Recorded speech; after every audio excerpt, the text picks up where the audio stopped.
What's up? What's up? What's up, everybody? It's your girl Fire Flame February, and it looks like I'm back to do another video. This time we're going to be doing something different. We're going to be talking about a fragment of the show Love and Hip Hop Season 10, Episode 10, called Lingerie Goes Left. Now, I don't know if I told you guys, but I really don't watch TV like I used to. Normally YouTube is my main source of entertainment, but if I just so happen to be, going through the channels and something catches my eye, my interest, I will check it out. But anyway, so last night I sat down to grab something to eat and I decided to see what was on TV. And it was Love and Hip Hop New York. I had missed some of it, but I tuned in when Tahiri was getting her mammogram done, also followed by a biopsy, which a lot of people, men and women, are very familiar with. But for anybody who isn't familiar with a mammogram or what a biopsy is,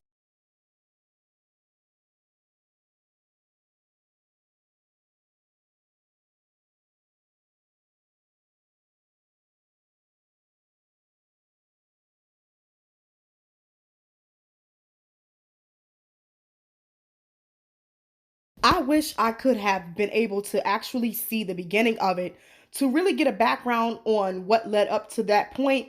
But when I tell you, watching that one little snippet, the emotions that she showed, oh my God, when I tell you I felt it, I felt it.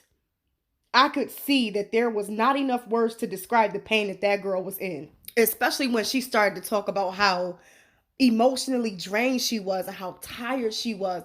Oh my God, man, big shout out to Tahiri for allowing the world to share in her triumph of overcoming the fear of having cancer, then getting God's results on camera, that she is scot-free.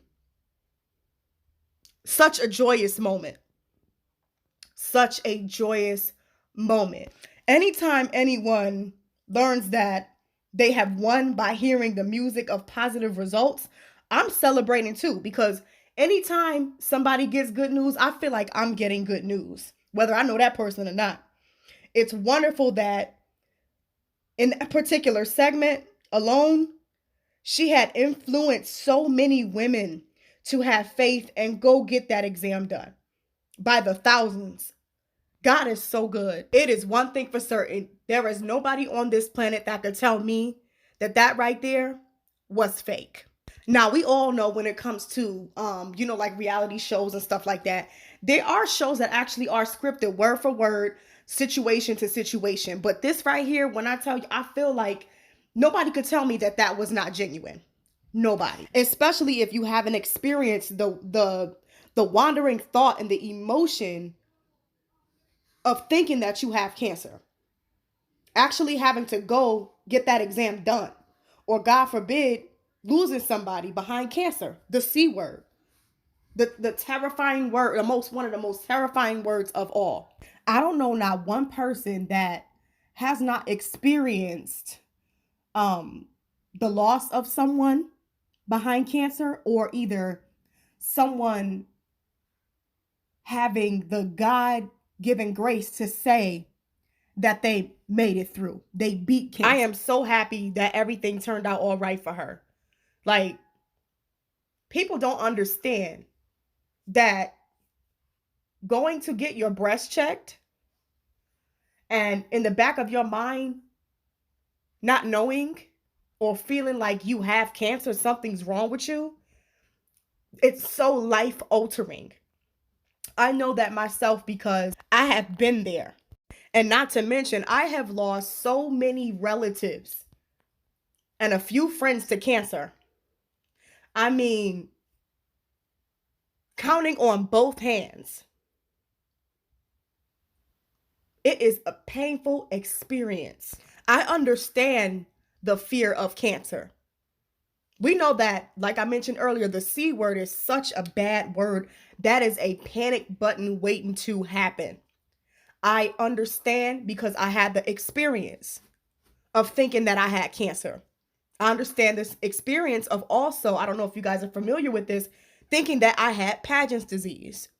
I know what it's like to wake up in the middle of the night crying when I thought I had Paget's disease. I was really wondering, like, why am I constantly in pain? And why does it seem like if it's not one thing, it's another? And I thank God that He brought me through. When I went to go get my breast checked, the anxiety I had was skyrocketed. Like, I had issues with anxiety. And when I say it was through the roof, it was through the roof. It is not like any other visit to get an exam done.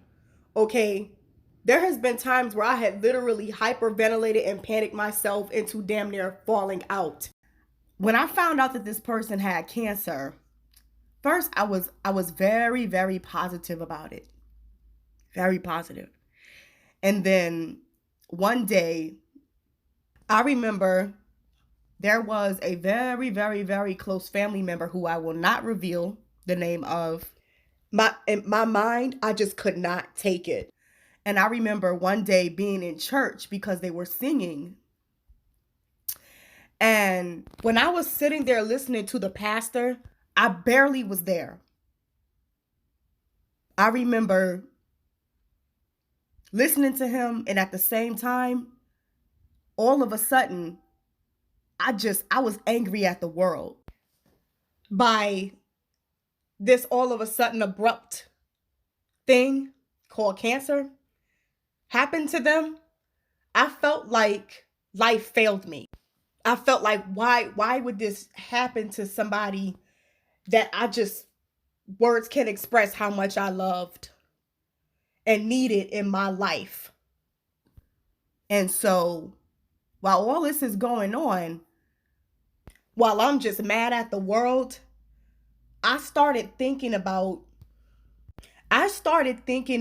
not only was it people that I loved that passed away, I started thinking about people that I loved that I felt wronged me and walked out of my life. It was so many people that I felt if I could call God and ask for them back, I would do so.